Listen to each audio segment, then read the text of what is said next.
बिस्मिल्लाहिर्रहमानिर्रहीम अल्लाहुम्मा सल्ली अला मुहम्मदिन व अला आलि मुहम्मदिन व बारिक वसल्लम। अस्सलाम वालेकुम, मैं हूँ अली अब्बास और आप प्रोग्राम देख रहे हैं आओ बात करें। आज का हमारा मौजू है कॉन्फिडेंस। कहा जाता है कि कॉन्फिडेंस जो है वो कुंजी है कामयाबी की, और कॉन्फिडेंस से आप बड़े बड़े जो अचीवमेंट्स हैं लाइफ में वो कर सकते हैं, बड़े बड़ी आप जो मकामात हैं वो हासिल कर सकते हैं। इस पे बात करते हैं कॉन्फिडेंस कैसे आएगा और इसके लिए क्या मेथड्स होंगे, इसके लिए क्या करना होगा। हमेशा की तरह हमारे साथ मौजूद हैं सरफराज शाह साहब। अस्सलाम वालेकुम शाह साहब। वालेकुम अस्सलाम। शाह साहब, कॉन्फिडेंस के बारे में कहा जाता है कि कॉन्फिडेंस जिसके पास है वो कुछ भी कर सकता है, और एक कॉन्फिडेंस होता है और एक ओवर कॉन्फिडेंस होता है। इन दोनों में एक तो फ़र्क बता दें और थोड़ा सा हम कॉन्फिडेंस को अपनी गुफ्तगू में मज़ीद खोलेंगे। बिस्मिल्लाहिर्रहमानिर्रहीम। पहली बात तो ये है कि हम ये पहले तय कर लें कि कॉन्फिडेंस जी क्या है। जी जिस शख्स को अपनी ज़ात पर एतमाद है, जिस शख्स को अपनी ज़ात, बल्कि यूँ कहिए कि जो शख्स अपनी ज़ात में यकीन रखता है जी वो कामयाब होता है। जिस तरह हर चीज़ की ज़्यादती बुरी होती है, अगर ये अंसर बढ़ जाए जी और ये बढ़ने के बाद खुदा न खास्ता उस एरिया में चले जाए जिसको हम ये कहते हैं कि वो अपने आप को सुपीरियर समझने लगे दूसरों से, जी जी वो बुराई हो जाएगी। सही।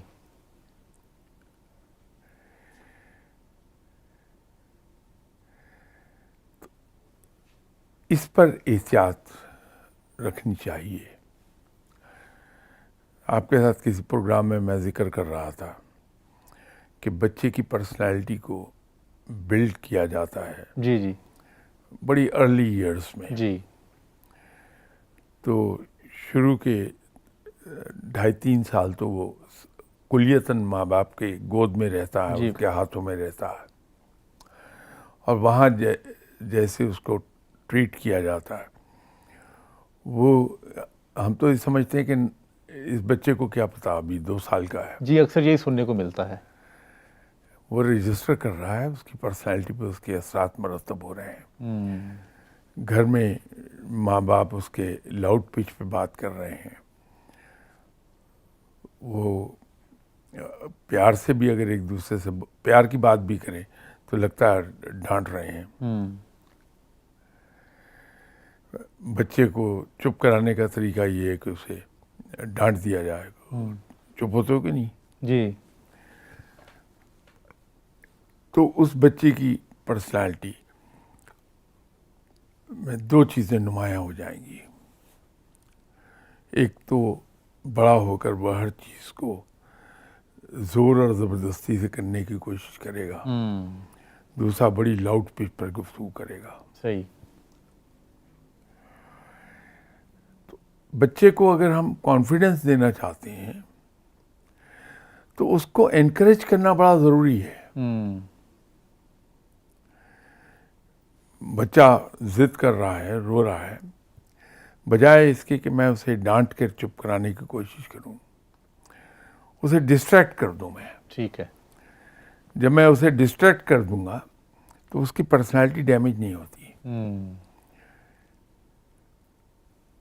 वो खामोश हो जाएगा। हमारी माएँ तालीम में बहुत ज़्यादा एडवांस नहीं थी। जी जी हमारी वालदा की जनरेशन, मैं पूरी जनरेशन की बात जी कर रहा हूं, तकरीबन वही। वाजबी सी तालीम होती थी। जी लेकिन आप देखिए कि वो ह्यूमन साइकोलॉजी को बड़ी गहराई से समझती थी। बच्चे को बजाय डांट के चुप कराने के उसको डिस्ट्रैक्ट करती थी कि उसको खिलौना कोई दिखा दिया, जी झुनझुने को बजा लिया, जी जी जी तो कोई इस तरह का कर लिया, उसको क्रेडल में डाला, उसको झूला दे दिया, जी जी तो डिस्ट्रैक्ट कर दिया बच्चे को, वो चुप हो गया। उससे उसकी पर्सनालिटी डैमेज नहीं होती, सुप्रेस नहीं होगी पर्सनालिटी। सही। अब हमारे यहाँ तो एक सीधा है, मैं खुद पंजाबी हूँ, जी तो मैं पंजाबी कल्चर की एक बात किया करता हूँ कि हम पंजाबी लोग भैंसों को लाठी से हाँकते हाँकते जी जी। हर चीज़ को लाठी से हाँकने के आदी हो गए। वो बच्चे की पर्सनालिटी को बर्बाद करने का आसान नुस्खा। अभी देखिए, हमारा अगर मेरा बच्चा जो बिल्कुल यंग है, जी 3 साढ़े 3 साल का, बिल्कुल लायानी लाइनें खींच लाया है, जी जी। उसने ब्रश पकड़ा उल्टा सीधा जिधर भी और दिखा रहा है कि देखें कितनी खूबसूरत बनाया मैंने। जी जी। अब मेरा एक नेचुरल रिएक्शन आएगा उस पर, यार ये क्या तुमने किया। जी जी। लगते ही फजूल से है। हाँ, लेकिन जो समझदार माँ बाप हैं जी। वो तो उसको कहते हैं, ओह वाह wonderful painting, okay can you copy it, पकड़ के अपने हाथ से बेहतर उसको बना के उसके सामने बनाई, और वो बच्चा आपके हाथ की मूवमेंट को देख रहा, how do you like it. अब उसकी तस्हीर भी कर दी मैंने, सही। लेकिन उसको मैंने एम्बेरस भी नहीं किया। हाँ, बिल्कुल सही। अब ये चीज़ उसे कॉन्फिडेंस देगी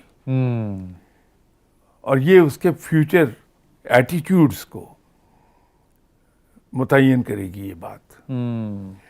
तो ये उसी छोटी सी एज से, जहाँ हम कह रहे होते हैं कि इस बच्चे को क्या पता, जी जी वो वहीं से रजिस्टर हो रही होती बातें। जी फिर स्कूल में जहाँ गया है जी। वहाँ उसका रवैया क्या है। हम लोग नर्सरी और प्राइमरी जी जी। लेवल की एजुकेशन जो है उसमें टीचर्स को अपॉइंट करने में बहुत ज़्यादा केयरफुल नहीं है। सर सबसे सस्ता टीचर रखा जाता है, जो सबसे कम पैसों में आ जाए, जो मैट्रिक एफए करके जिसने आया हो वो उसको रख लेते हैं। और ये वो टाइम जो आप जैसे बता रहे हैं, this is the most precious and important time for the kid. मैं ज़रा चूँकि डरपोक आदमी हूँ इसलिए इतनी सफाई से साहब को इसे बात कह नहीं सकता था। जी वहाँ पे सबसे बड़ी बात ये है कि बहुत केयरफुली टीचर की पर्सनालिटी को जांचा जाए रखने से पहले। फिर ये देखा जाए कि वो क्या प्रॉपरली ट्रेंड है इतने छोटे बच्चों को एजुकेट करने के लिए। जी और इसीलिए जो हाईएस्ट पेड टीचर्स हैं वो इसी लेवल पे होती हैं।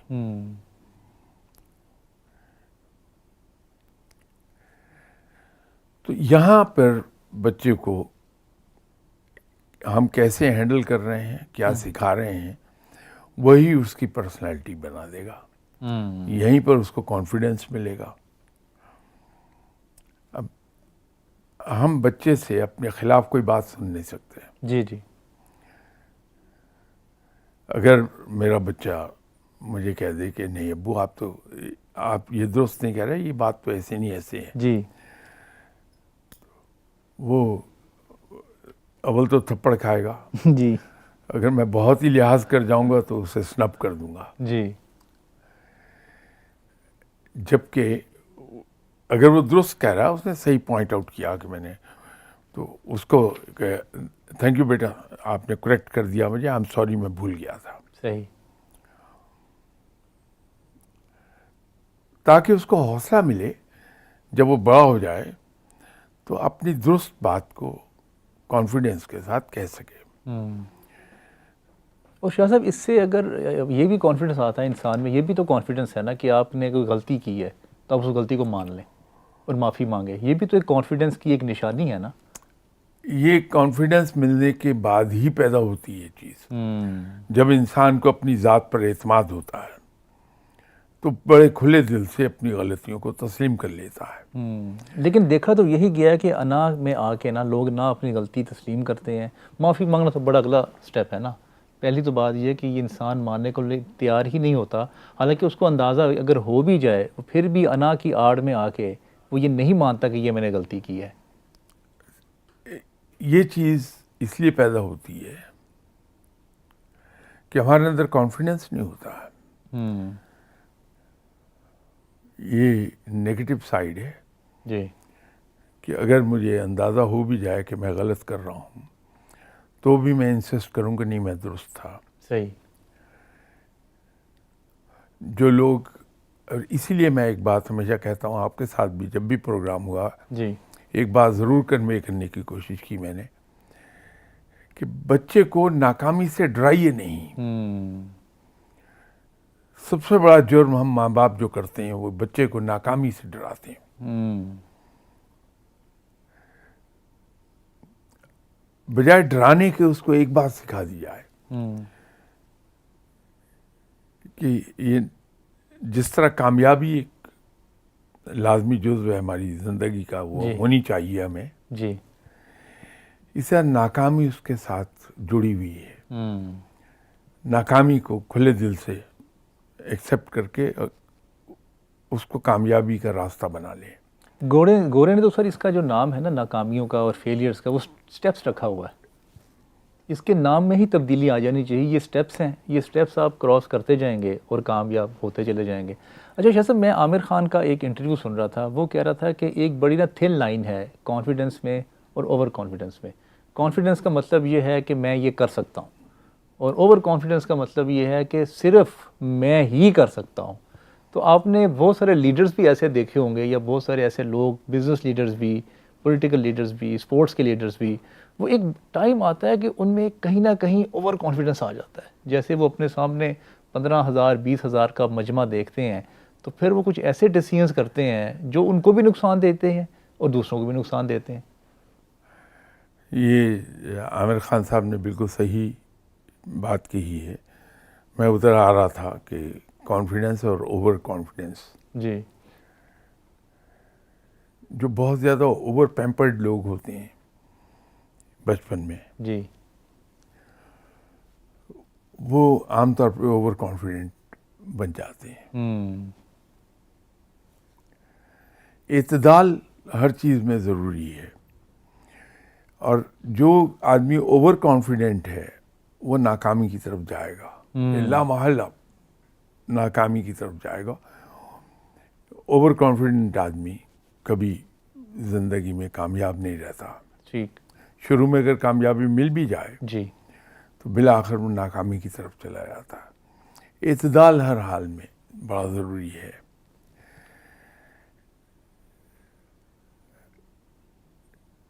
मैं एक कोई पुराने कहीं से क्लिप मेरे हाथ लगा, उसको मैं देख रहा था। हमारे टीवी के बहुत ही सेलिब्रेटेड जी, जी, आर्टिस्ट हैं सोहेल अहमद, जी, जी, जिन्हें उर्फ आम में अजीज़ी कहते जी, हैं। जी, मैं खासा उन्हें हमेशा जब भी दिलचस्पी से देखता हूँ उन्हें, ठीक, तो उनका पता नहीं वो कब का होगा, कोई क्लिप मुझे याद नहीं है, जी, ना मैंने देखा। वो तो वो एक क्लिप ऐसी मेरे सामने आ गया तो मैंने देख डाला उसे। जी, कमाल की बात उन्होंने नौजवानों को कही, और उन्हीं के रेफरेंस से क्रेडिट उन्हीं का है, उन अल्फाज से मेरा कोई ताल्लुक नहीं। जी, जी, ऐसी खूबसूरत बात मैं कह ही नहीं सकता कभी सही, जितनी सोहेल अहमद साहब ने कही। जी, तो उन्होंने एक बात कही कि आप कहना असल में वो बड़ा मोहतात अल्फाज में कह रहे थे। मतलब ये था कि अगर आप अपनी तारीफ करते हैं जी, जी, तो वो इस तरह से है जैसे एक इंसान वोमिट करता है। हम्म, तो माँ से ज़्यादा बच्चे को कोई प्यार नहीं करता, लेकिन अगर बच्चे ने वोमिट की है तो उसको साफ करते हुए उसके अंदर भी कराहत का एलिमेंट चेहरे पर नजर आता है, माँ के चेहरे पर, जी, आता है, उस प्यार के बावजूद। सही, तो जब आप अपनी हद से ज़्यादा तारीफ करते हैं तो आप वोमिट कर रहे होते हैं। उससे लोगों को वैसी ही कराहत महसूस होती है जैसी माँ बच्चे से बेतहाशा प्यार करने के बावजूद राहत महसूस कर रही है। उफ। उनके एग्जैक्ट अल्फाज याद नहीं, वो तो पढ़े लिखे आदमी हैं, बहुत खूबसूरत गुफ्तगू करते हैं, लेकिन उनका मफहूम जो मैं समझा वो ये था। क्या बात। बहुत ही खूबसूरत बात थी, मैं अशश कर उठा। वाकई कि बहुत ये अच्छी सुहेल बात है। साहब ने क्या खूबसूरत बात कह दी है। ये तो सुनते सुनते ही मैंने अभी फैसला कर लिया कि जिंदगी में अपनी तारीफ अपने मुंह से नहीं करनी है। ये तो तो ये इतनी ओवर कॉन्फिडेंट लोग जो हैं, ये इतनी नागवार गुजरती है लोगों को। जो ओवर कॉन्फिडेंट लोग हैं, वो भी असल में जी। वो स्पिल ओवर हो रहे होते हैं कॉन्फिडेंस से। तो सुहेल साहब के अल्फाज में जी। कि वो भी वॉमिट कर रहे होते हैं, लोगों को कराहत होने लगती है, उससे बचना चाहिए। सही है। अच्छा शाह साहब, अब मेथड्स बताएं कि कॉन्फिडेंस हासिल करने के लिए, क्योंकि अब हमें, क्योंकि लोग यही पूछते हैं कि हमें एक वे बताएं, रास्ता बताएं, कोई एक्टिविटीज़ बताएं जिससे हमारा कॉन्फिडेंस बढ़ सके। ख़ास तौर पे लोगों में बात करने का जो कॉन्फिडेंस है लोगों के सामने, महफिल में या सेमिनार हॉल में, वो अक्सर देखा जाए कि वो नहीं होता लोगों में। तो पहले तो ये बता दें कि वो क्या ऐसा काम करें कि उनमें कॉन्फिडेंस आ जाए, और एक जनरल कॉन्फिडेंस डेवलप करने के लिए क्या 2-3 एक्टिविटीज़ वो करें। पहली बात तो ये है कि हम कोशिश ये करें कि अपने से ज़्यादा पढ़े लिखे लोगों में बैठना सीख लें। ठीक। हमारी ग्रूमिंग हो जाएगी। जब हमारी ग्रूमिंग होती है तो फिर कॉन्फिडेंस खुद आने लगता है हमारे अंदर। ओके। एक चीज़ हमेशा जिस पे मैं जोर देता हूँ वो मुतालिया है। ओके। जब हम स्टूडेंट थे, मैं उस ज़माने की बात कर रहा हूँ, कहा यह जाता था कि अमेरिका में कोई आदमी एमबीए नहीं कर सकता अनलेस के 6 घंटे से 8 घंटे लाइब्रेरी में न गुजारे। अच्छा, लाइब्रेरी में ना गुजारे। Yes. अच्छा अच्छा, सही। उस वक्त तक आप एमबीए कर ही नहीं पाएंगे, क्योंकि वो उसके लिए मटेरियल इतना रिक्वायर्ड होता था कि वो आपको पढ़ना पड़ता था, और आप उसमें फिर गुजर के पूरी चक्की से फिर यानी आप। उनका सिस्टम ऐसा है कि वो हमारी मेमोरी का इम्तहान नहीं करते, सही है। वो हमारी काबिलियत को जज करते हैं। तो काबिलियत आती उसी वक्त है जब हमारा मुताला वसी हो जाए। सही। तो मैं मुताले को वसी करने पे हमेशा जोर देता हूँ ठीक। कि हम रीडिंग हैबिट डेवलप कर लें, कि मुताला हमारा वसी हो जाए तो हमारे अंदर कॉन्फिडेंस खुद ब खुद आता है। सही। मेरे जैसा आदमी जिसके अंदर कॉन्फिडेंस नहीं है, मैं मीटिंग के अंदर बैठा हुआ शायद अपने जो कॉलीग्स हैं जी। उनसे बेहतर आइडिया सोच रहा हूँ, एक बेहतर तजवीज़ में सोच रहा हूँ, जी जी लेकिन मेरे अंदर कॉन्फिडेंस नहीं है। जी मैं उसको कभी स्पेल आउट नहीं करूँगा जी जी कि लोग मजाक न उड़ाएं। या कहीं आइडिया मेरा हल्का ना हो, या कोई मुझे शर्मिंदगी लेकिन ना अगर हो। मेरा मुताला वसी है जी। तो मेरे अंदर एक कॉन्फिडेंस होगा। हम्म। तो मुताला वसी करना चाहिए। अगर हम उम्र के उस हिस्से से गुजर आए हैं जहाँ लोग हमारी तरबियत करते हैं, तो फिर अपनी तरबियत खुद करने का बेहतरीन तरीका ये है कि हम रीडिंग हैबिट डेवलप कर लें। ठीक है। एक रीडिंग हैबिट हो गई, और एक लोगों और के मज़े की महफिल में बात बैठ। यह है कि इसमें अक्सर लोग सवाल कर लेते हैं मुझसे महफिलों में, जी। हम क्या पढ़ें? तो मैं उनसे ये कहा करता हूँ, जो चीज़ हाथ लग जाए उसे पढ़िए। ठीक है। वैसे तो है हर आदमी के इंटरेस्ट की चीज़ें हैं, जैसे मैं ट्रैवल लॉग्स बड़े शौक से पढ़ूंगा। जी जी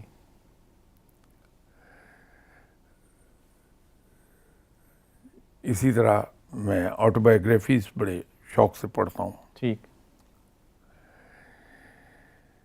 लेकिन बजाय इसके कि मैं अपने आप को महदूद कर लूँ इन दो चीज़ों में, जी।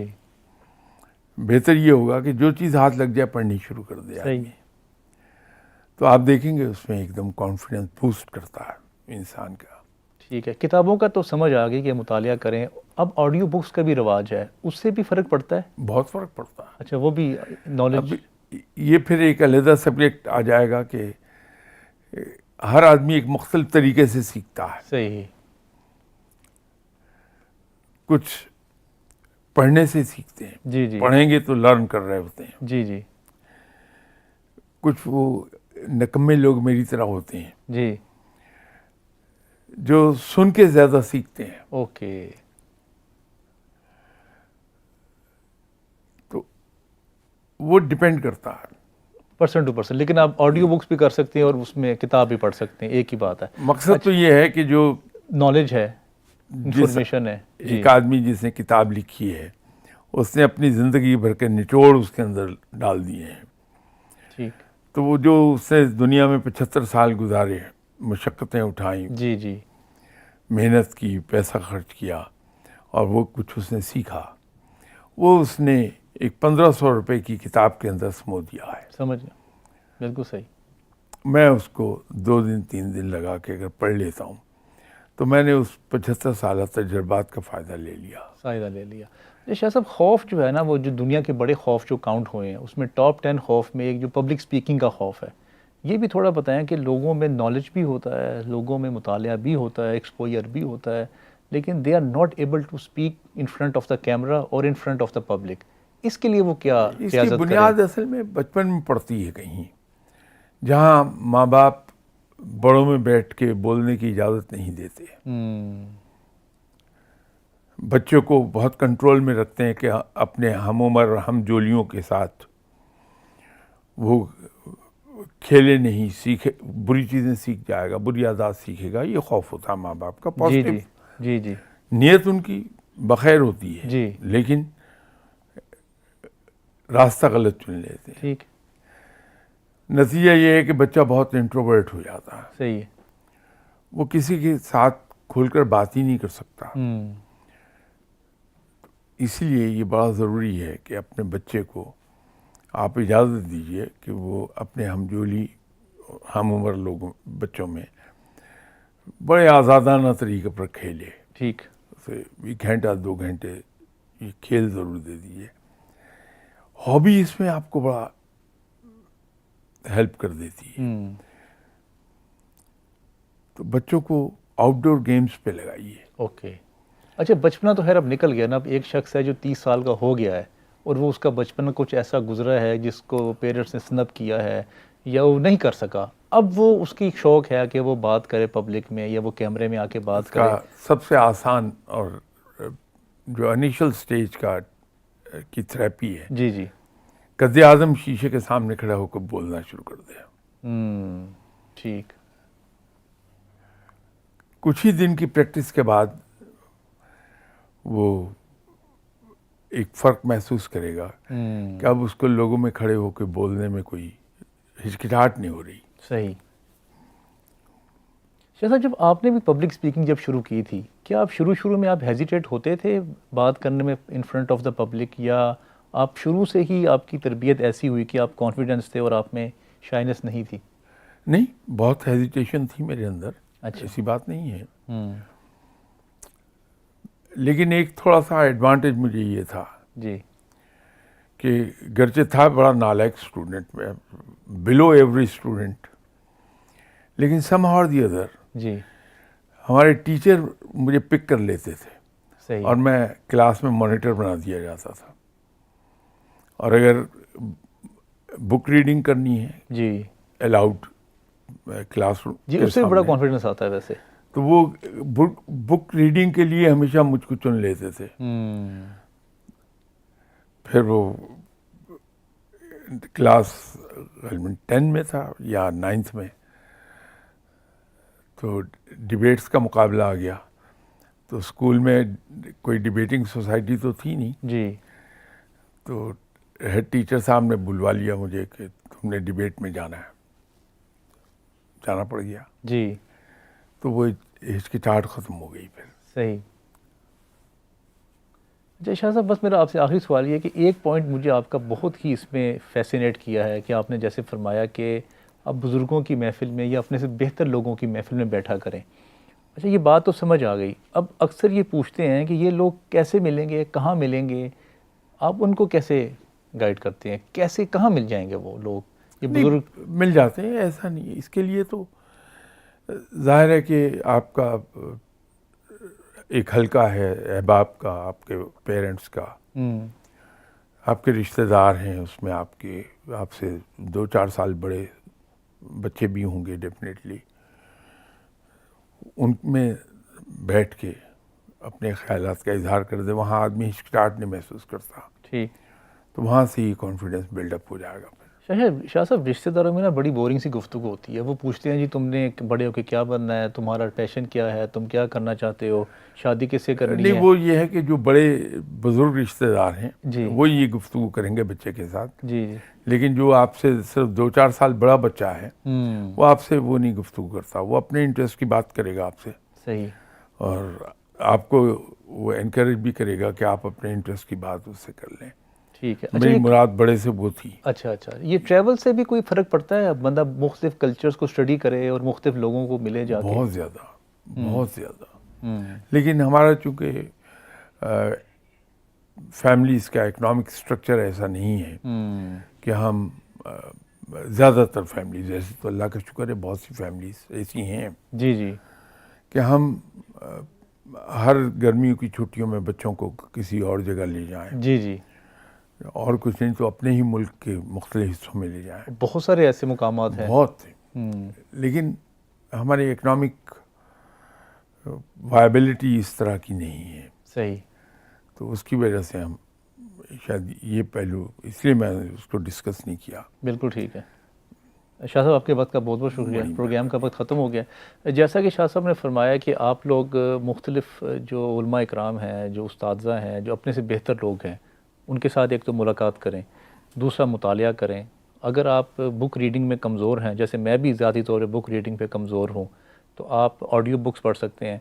अगर आप ट्रैवल कहीं बाहर नहीं कर सकते, बाहर के मुल्क में, तो पाकिस्तान में ही बहुत सारे ऐसे इलाके हैं जो देख सकते हैं। अगर आप पाकिस्तान में भी जाना अफोर्ड नहीं कर सकते, तो जिस जिस शहर में आप लोग मौजूद हैं वहाँ के लोगों के साथ आप लोग ज़रूर मुलाकात कर सकते हैं, क्योंकि जितने भी मुख्तलिफ़ मकामात पे आप जाते हैं, मुख्तलिफ़ एग्ज़िबिशन्स में, मुख्तलिफ़ सेमिनार्स में, फ़ैशन शोज़ में, मुख्तलिफ़ जैसे एक्टिविटीज़ में जब आप इन्वॉल्व होते हैं, तो आपके दिमाग में ना फ़ाइल बननी शुरू हो जाती है। तो जितनी ज़्यादा आप में फ़ाइल्स बनती हैं, जितनी ज़्यादा आपको डाटा मिलता है, नॉलेज मिलता है, एक्सपोजर मिलता है, उससे फिर कॉन्फिडेंस डेवलप होता है, और फिर जो पब्लिक स्पीकिंग का जो एक मसला है वो भी आपका उसी में हल हो जाता है। आपके वक्त का बहुत बहुत शुक्रिया। आप देख रहे हैं प्रोग्राम आओ बात करें। इंशाल्लाह अगले हफ्ते आपसे नए मौजू पे फिर मुलाकात होगी। सरफराज शाह साहब हमारे साथ होंगे। आपके वक्त का बहुत बहुत शुक्रिया। अस्सलाम वालेकुम व रहमतुल्लाह।